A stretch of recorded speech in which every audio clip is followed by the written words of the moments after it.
که د ایزدونو د دانه په اندازه باندې یو چا په زړه کې تکبر پیدا شي د الله رسول وایي دغه انسان جنت ته نشي داخلی.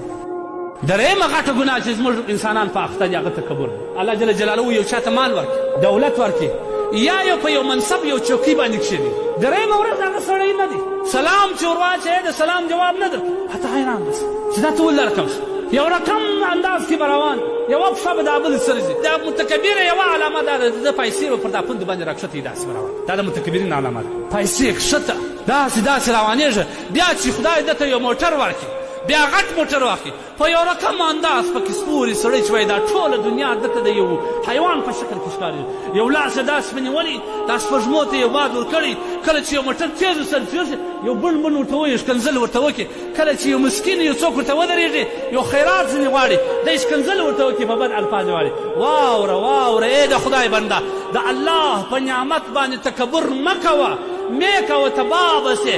الله دومرې غالبه ذات دی، الله دومرې کارساز ذات دی. هغه چا چې تا ته دا موټر درکړی، هغه مسکین چې تا پر مخ په چپلاخه ووالي، هغه مسکین چې تا وشړی، هغه مسکین چې تا ښکنځل ورته وکړه، الله به هغه په دغه موټر کې سپور کړي، تا به په سلور راوړي. د الله جل جلاله رسول وایي حدیث قدسي دی الکبریاء ردایی، الله وایي کبر دا زما چادر دی. چادر څه ته وایي؟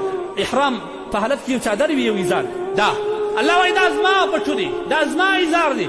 که چا زما سره په دې کې جګړه وکړل، را سره شرکت یې کوي، الله وایي زه به پړ مخې جهنم ته دی وغورځم، پړ مخې غورځم. علما لیکي چې الله ایزار وویل، ایزار ولې وایي په یوه کمیس کې دوه کسان نه ځایږي.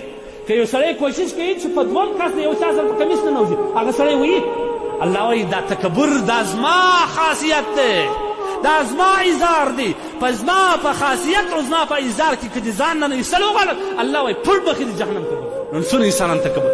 زما او ستا د مسکین سره رویه په کوم انداز ده؟ یو چا ته سلام په کوم انداز وکړه، هغه وایي السلام علیکم ورحمت الله وعلیکم السلام. حدیث څه وایي؟ تا ته وویل رحمت الله، ته ورته وایې وعلیکم السلام ورحمت الله وبرکاته.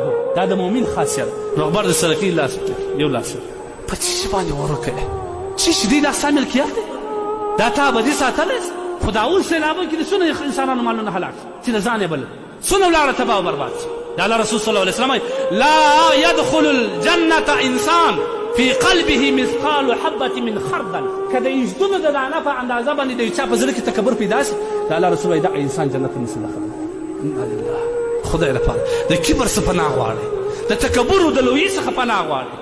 ثلاث لا يكلمهم الله يوم القيامة ولا يزكيهم ولا ينظر إليهم. درې کسان دا رقم دي، الله نه خبرې ورسره کوي، الله نه خبرې ورسره کوي، نه یې تزکیه کوي، او الله نه د رحمت په نظر ګوري. یو هغه فقیر چې متکبر یې، هغه هم الله نه ورته خبرې کوي، نه د رحمت په نظر ورته ګوري. د خدای لپاره د الله په نعمت شکر ادا کړه، عاجزي پیدا کړه. د الله رسول صلی الله علیه وسلم فرمایي چا چې عاجزي وکړل، الله وایي رفعه الله، من تواضع لله رفعه الله. چا چې عاجزي وکړل، الله پاک جل جلاله لوړوي. زموږ یو استاد محترم ژوندی دی، الله دې په عمر کې برکات واچوي، زموږ مرشد پیر صاحب، هغه موږ ویل د متکبر مثال عجبه ښه مثال، د متواضع او د متکبر مثال یې ونیو. وایي د متواضع مثال دا رقم دی لکه ونه چې څومره میوه کوي دا رژېږي لاندې، عاجزي کوي درنېږي لاندې، متواضع سړی به دا کوي. د متکبر مثال دا رقم دی لکه د چرګ یوه دانه هګۍ واچي، ټوله دنیا په ځان خبر کړي، ما خو کمال وکړي ګرده، اخر هغه خاوند یې یو ټیټ کې چپلاک وایي چې زغله دا چندانې کمال نه ایسته کوي، خلک په ځان د متکبر انجام به دغه چپلاک وي، اخر دغه چپلاک وي. د خدای لپاره تکبر مه کوئ، د الله په نعمتو باندې تکبر مه کوه، د خدای په ورکړه باندې تکبر مه کوه. الله دومره قاهر ذات په یوه سکند کې دا ټول درڅه اخلي، د هغې به دې لاس خالي لاس پرېږدي.